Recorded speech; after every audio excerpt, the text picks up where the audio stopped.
All right, let's jump right into this explainer of James Clear's Atomic Habits by immediately shattering a pretty massive misconception. Massive success absolutely does not require massive action.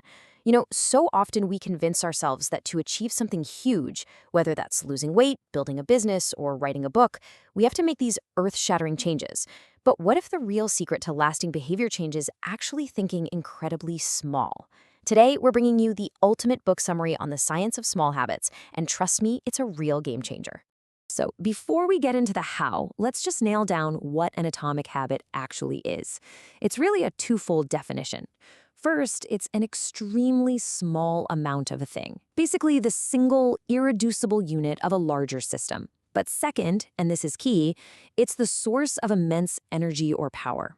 Just like atoms are the fundamental building blocks of molecules, these tiny, seemingly totally insignificant daily routines are the mighty building blocks of remarkable, life-altering results. To make sure you get the absolute most out of this summary, we are mapping out the entire book today: the power of tiny changes, systems and identity, the four-step habit loop, building better habits, breaking bad habits, and finally, the path to mastery. Let's start right at the top with Section 1, the power of tiny changes. If you really want to see change, you've got to stop obsessing over goals and start focusing heavily on building systems. See, goals are simply about the outcomes you want to achieve. They give you a direction, sure, but systems are about the daily processes that actually lead to those results. Think about it. If you completely ignored your goal and only focused on your daily system, you would still succeed. True long-term thinking is actually goalless thinking. And this quote right here, this perfectly captures the core philosophy of the whole book.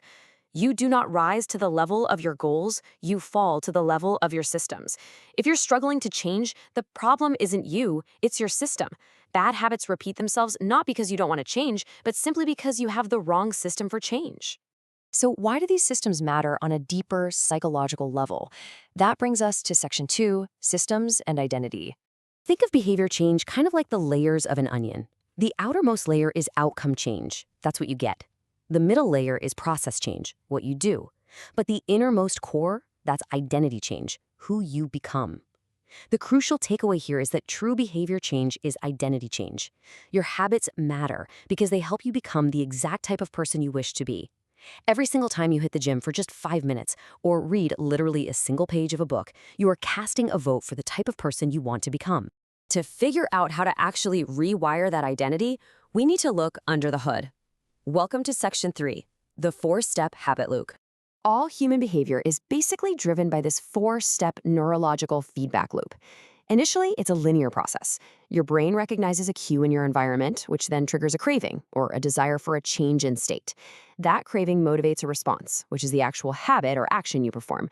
And finally, that response delivers a reward, which satisfies the craving and teaches your brain to remember this whole sequence for next time. But here's the catch. As you repeat this over time, this linear action quickly forms a continuous, automated cycle. Your brain relies on it to solve recurring problems using as little energy as possible. This loop is constantly running in the background, scanning the environment, predicting what's next, and firing off automated responses so your conscious mind can go focus on other things. Now that we understand the neurological mechanics, let's dive into Section 4, Building Better Habits. By translating those 4 stages of the habit loop we just talked about, we get a highly practical framework, the 4 laws of behavior change. These are basically levers that make creating good habits virtually effortless. The cue becomes make it obvious. The craving becomes make it attractive. The response becomes make it easy. And the reward becomes make it satisfying. When you pull these levers in the right direction, good behavior just becomes the natural outcome. Okay, so let's get practical. How do we apply these laws? To make a habit obvious, use an implementation intention. Explicitly write down the exact time and location you're going to act. Or try habit stacking, where you just insert your new habit immediately after something you already do every day. And to make it easy, you absolutely must use the 2-minute rule. This ensures a new habit takes less than 2 minutes to do. It serves as an incredibly easy gateway to a better path. Seriously, don't aim to run 3 miles on day 1. Literally just tie your running shoes. Building good habits is only half the battle, right? What if we want to ditch the negative routines holding us back? That's Section 5, Breaking Bad Habits. This slide right here is basically your ultimate book summary cheat sheet. To break a bad habit, you simply invert those 4 laws we just discussed. Instead of making it obvious, make it invisible. Instead of making it attractive, make it unattractive. Make it difficult, and make it unsatisfying. You're trying to add as much friction as humanly possible between you and that bad behavior. And what's super fascinating here is the heavy emphasis on your environment over pure discipline. Willpower alone, it really doesn't work long term. People with incredibly high self-control don't actually use it that much. They just spend way less time in tempting situations. So if you want to crush a bad habit, redesign your environment to completely reduce your exposure to the cue that triggers it in the first place. Cut it off at the source. So let's explore what happens after a habit successfully becomes automatic. We're finishing up with Section 6, the path to mastery. Reaching true mastery requires you to take an automated habit, actively layer deliberate practice right on top of it, and then use that as a brand new baseline to advance to the next level of development. It's like an endless staircase. Once a skill becomes automatic and you start feeling comfortable, you have to fight complacency. You need a system for reflection and review to continually layer those atomic habits. But sticking to that upward trajectory, that's the hard part. To stay on this curve, you have to follow the Goldilocks rule, which means working on tasks that are right on the edge of your current abilities. And you've got to fall in love with boredom. Anyone can work hard when they feel super motivated, but the ability to keep going, to keep showing up even when the routine stops being fun and exciting, that is exactly what separates the professionals from the amateurs. Because here is the ultimate payoff of this entire framework.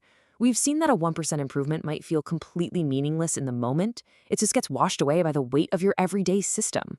But small habits don't just add up over time, they compound.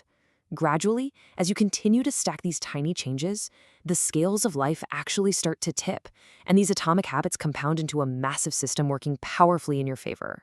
So as we wrap up this explainer, I really want you to take a hard, honest look at your daily choices, evaluate your systems, and ask yourself this profound question. Where is your current trajectory predicting you will end up in 10 years? Remember, your outcomes are just a lagging measure of your habits. You can change your trajectory today by changing your atomic habits. Thanks for hanging out with me for this explainer, and I'll catch you on the next one.